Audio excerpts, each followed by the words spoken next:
What's up, Bandit Empire? Welcome back to another video. This is going to be based around the match at Clash of Champions when the New Day defend their tag team titles against challengers of Gallows and Anderson.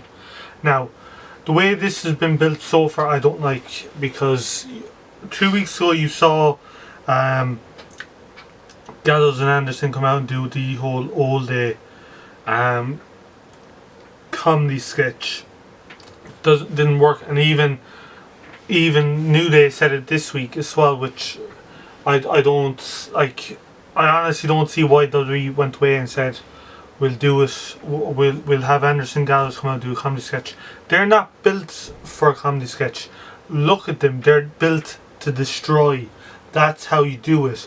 The way they built it with them taking a Big E, perfect. They should have won the titles there and then. They obviously they didn't. But anyway, how I would build it is simple. Gallows and Anderson come out, take out Xavier Woods.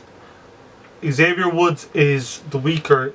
Technically, when you look at the record books, Kofi and Big E are the tag team champions, not Xavier. So smash Xavier to put him through.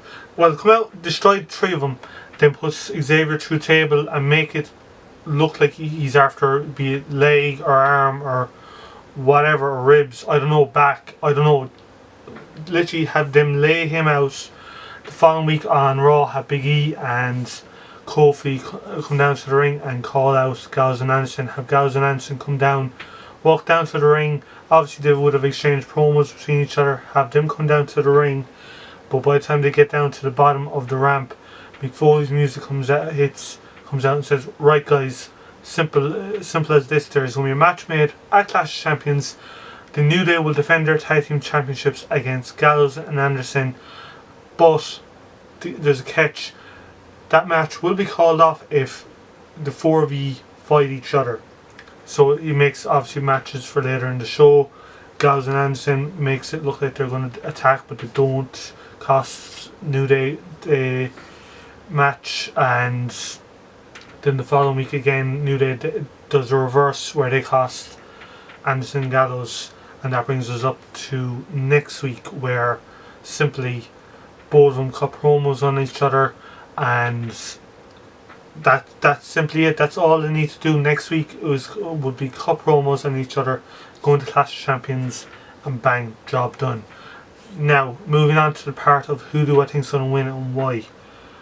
They have to put the titles on Gallows and Anderson at this stage. New Day have held the titles for so long, and yes, they've been a staple point of the tag team division for over a year now. No doubt about it. They've personally, I think they've kept the tag team division up here.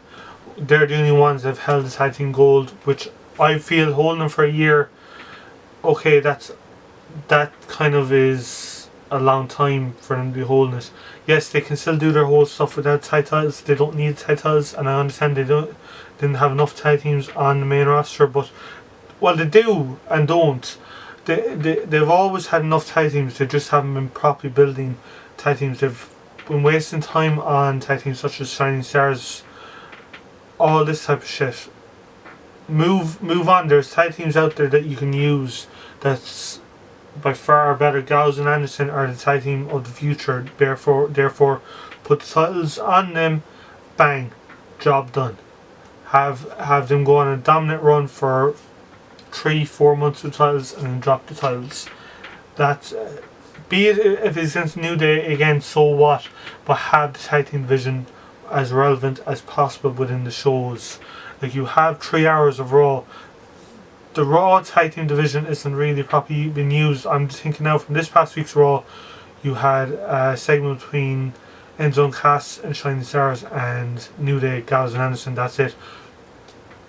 There's no reason why you can't do more with the tag team division. There's other divisions that can be utilised more. But guys, look, the moral of the story is Gallows and Anderson I'm picking to win purely out of the fact of it makes perfect sense. And I don't want to hit this cliche, but it is best for business. It's plain and simple. All they can do is put the titles on Gallows and Anderson, leave them run roughshod over the tag team division, having the tag team division more relevant, have, I don't know, will trade a tag team from SmackDown onto Raw, be it, I don't know, American Alpha. I don't know who there's American Alpha that could take. Usos have turned heel, Vaudevillains are heel.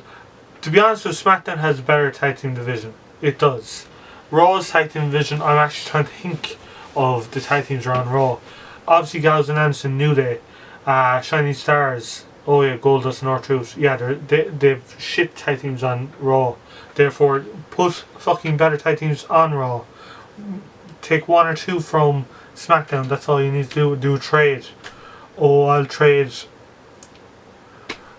Golden Truth and Shining Stars for American Alpha. Bang, job done. And have those guys develop better on SmackDown than you do the whole moving around thing or whatever. But guys, that's the video for today. Do let me know what you think below in the comments. I would probably have other videos up today, news relation, but at the moment this is the video. Check out top right hand corner for more, and make sure to like this, share, subscribe. Also guys, all you have to do to join the Bandit Empire is one thing: subscribe. Guys, thanks for watching. I'll see you in the next video.